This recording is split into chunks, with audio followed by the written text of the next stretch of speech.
So, if you follow anything Japan content related on Instagram, YouTube, or TikTok, you've probably come across videos like this.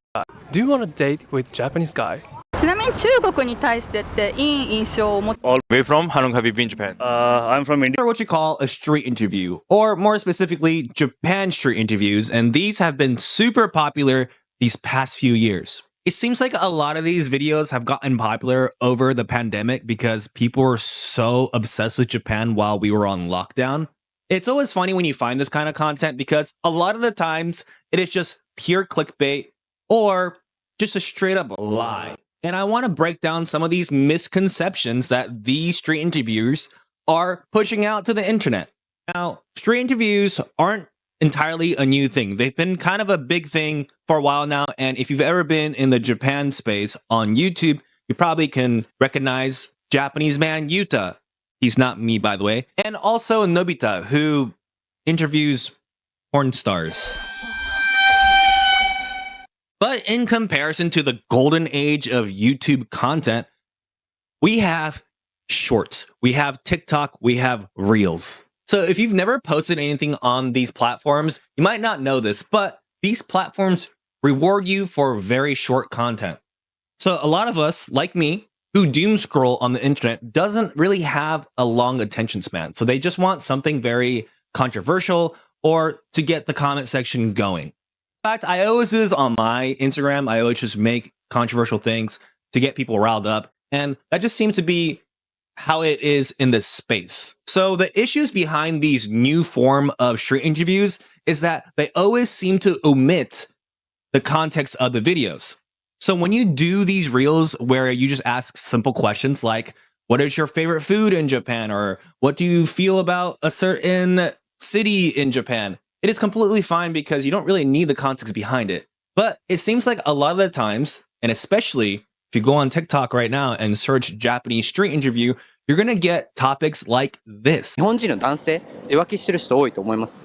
多いです。多いと思います。大学生とかも多分みんな浮気してるっすよ。風俗は浮気かどうかどう思いますか？浮気じゃないです。じゃないです。浮気です。はい。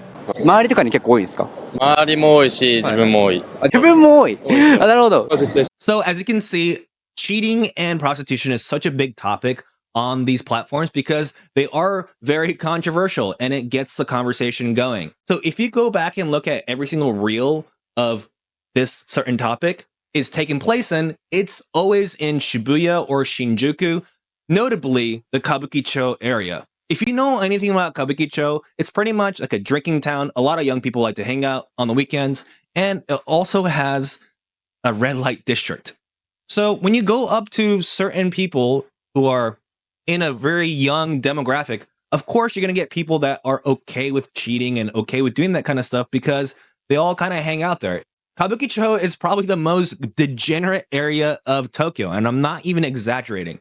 So when people watch these videos and not understand the context behind these videos, they'll look at this and be like, oh my God, every single Japanese man is a pig. Every single Japanese woman is this certain kind of way. Honestly, I'm not going to deny anything that happens in these videos. I'm sure the people that were in the videos were saying what they were saying and they really meant it. But to look at these small pool of people and say that every single Japanese person living in Japan are the same way is such a harmful thing to be pushing out to the world. A lot of the times, these street interviews seem very genuine and it feels very real. And a lot of the cases, yes, it is. But there's also an editing process behind these videos that I also feel very uncomfortable with. And if it seems like I'm blaming a certain group of content creators or a certain person, that's not really the case. I'm just more criticizing on the platform itself rather than the person making the content because I understand, even as a content creator who do make short form content on Instagram and TikTok, that this is just how things are. And we as content creators have to please the platform. And it just seems like this is kind of the way things are, unfortunately. So the editing process is definitely something that you should really think about because maybe a lot of people that night didn't want to do the street interview because they were against this kind of stuff. You never really know. It's such a small pool of people that I just find it crazy how people think that's how the rest of Japan is, or even Tokyo. It's such a dumb thing to think about. And a lot of people that are just living their normal lives here in Japan are somehow involved in some way. And I just find that a little harmful. So, kind of stemming off from things having to be so polarizing and controversial, I have something that I want to show you. Any anime you think it's overrated? Overrated anime. I don't want to step on anybody's toes, but One Piece, bro. You think it's overrated? I don't like one. There's too many episodes. I mean, like, I've read the manga, I get the story, but why is bro not Pirate King by now? Now, if you've ever come across videos like this, it always makes me mad because it's always somehow One Piece or Dragon Ball or Naruto. And if you look right behind me, I'm the biggest One Piece fan ever. And it takes all my strength to not say something negative in the comments to these videos. So when you take a few steps back and analyze what's going on here, you have to realize that the people in these videos have their own opinions, and the content creator behind these videos are putting their image out there into the crossfire of unhinged weebs. So whenever you say a show is overrated, of course you're going to get people in the comments hating on that person, while the person uploading the video gets the benefit of having their video be viral and also make a little money off of it as well. But also another extension off of that is this guy's video right here. So you're traveling in Japan and then you went to Maid Cafe, right? Yeah. What is that? I've never been there. What is that? So Maid Cafe, there's different levels of what they do, but basically you go in and there's a group of girls in a themed bar that entertain you and bring you drinks and will serve you. So this guy right here is just enjoying his time in Japan, and maybe he just bumped into Takashi and decided to do an interview with him. I think on first glance, when you look at this guy, you can already tell what's going to happen. This guy loves anime and loves maid cafes. And I was exactly right. But everyone in the comment section is just roasting this guy, and I just feel so bad because he's just enjoying what he likes, and it just seems like we're back to high school again. Why can't we just enjoy things that we like? You know, I just find it a little mean-spirited, but I guess that's just how things are now, and I can't really complain about it, but it definitely does irk me. The next thing I want to talk about is not really like a main topic, but it has something to do with me and half people. If you don't know what a hafu is, it's basically like a mixed Japanese person. So it seems like a lot of these reels tend to use interesting people, and a lot of the times they want people that can speak English. And most half people, depending on, where they grew up, can speak pretty good English. So when they put these people on these reels, it's a lot easier for the Western audience to understand, English-speaking audience to understand. And it just seems to be like half of people are used quite a lot. Now, as a half of myself, I'm really happy that people are able to get their message out there. It's incredibly difficult for me when I was growing up to find other people with similar backgrounds. It definitely seems like half Japanese people are used way more often in these shorts, and something inside me, I just feel really uncomfortable with it. It just seems like we're guinea pigs. Go scroll through any of these upcoming street interviews, scroll, and I tell you what, it's always half Japanese, half Japanese, half Japanese. I just kind of feel really weird about being used in these videos in this way. I get it, but also, bro, come on.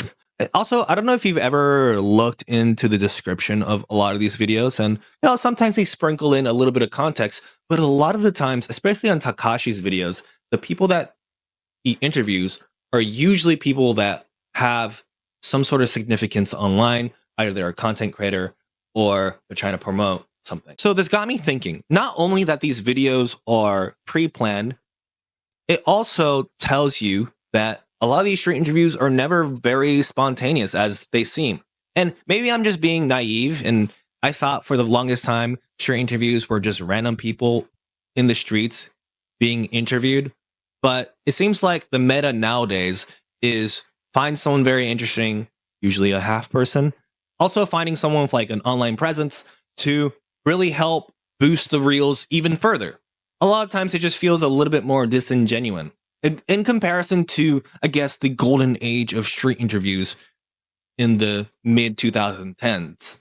But I understand why content creators tend to do this, because it is very difficult finding genuine, interesting people in public. And I guess this kind of comes down to the nature of a lot of Japanese people being inherently shy.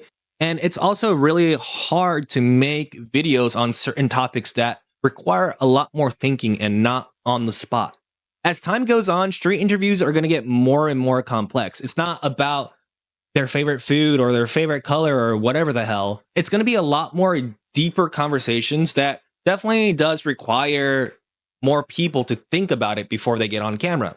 I don't really blame a lot of the content creators who do this, but it is understandable and it's something that you should try to keep in mind when watching these videos. I guess the final thing that I want to talk about is what we call Japan baiting. I coined this term because this type of videos seem to be very popular. Take a look.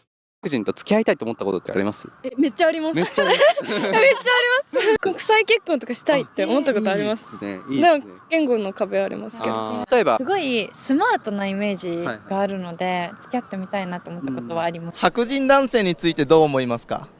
かっこいいと思います。ジェントルマンなイメージです。エロい。かっこいい。優しい。エロい。礼儀がすごい。エロい。エロい。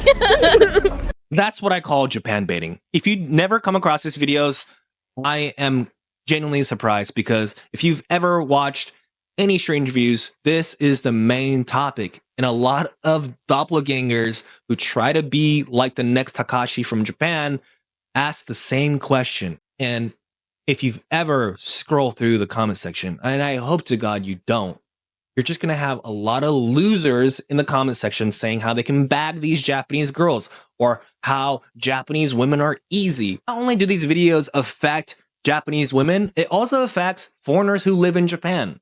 These videos are kind of pushing out the narrative that a lot of foreign men here are just sex pests, and that's not the case at all. I just know so many foreigners that live here that are amazing people, and I understand how hard it is for these people to live here because there are a lot of rules, and I know a lot of them that abide by the law and do their taxes and are genuinely good people. But with these videos kind of being pushed out, it kind of makes their image even worse. Another thing that I kind of started noticing a lot more recently, and maybe I've just been blind to it for a while, but Japanese women are always hypersexualized. I think this is due to the anime and hentai scene and also the Japan porn industry. I understand why it's becoming like this, but for the very longest time, even amongst Japanese people in Japanese society, Japanese women are never taken seriously. So when you have these videos being pushed out saying that Japanese girls are easy, it just makes their image a lot worse. And again, you can't really clump everyone together. You can't really look at these videos and think that all Japanese women are the same because that's not true. It's not true at all. I'm just going to say it. I don't like Japan street interviews. I hate Japan street interviews because it pushes out so much misconceptions of Japan and its people. I understand that it can be fun. I understand that it can be enjoyable. And I do watch it here and there. It just seems like we're just pushing out such a negative image of normal everyday people living in Japan. And it kind of sucks, I gotta say. I understand that I'm kind of fighting a losing battle here, but we should just do better as consumers of these types of media. I understand that it can be fun, and a lot of times it's not really that deep. But in the grand scheme of things, a lot of people who do come to Japan, and I talk to a lot of people that come to Japan because I am a tour guide, who watch these videos and believe everything to be true. Or they will ask me if these things are real. And I get that pretty much all the time. So saying that it's not a big deal is not really true because I am seeing it and hearing it in person on pretty much a daily basis. So I don't make videos like this, but I felt really strongly about it. And it felt nice to get my word out there. And I hope you guys learned something new, genuinely. And if you guys would like to subscribe to the channel, please subscribe. I'll try to make more videos like this in the future. And let me know how you feel in the comment section. I appreciate you guys. And I'll be back again soon.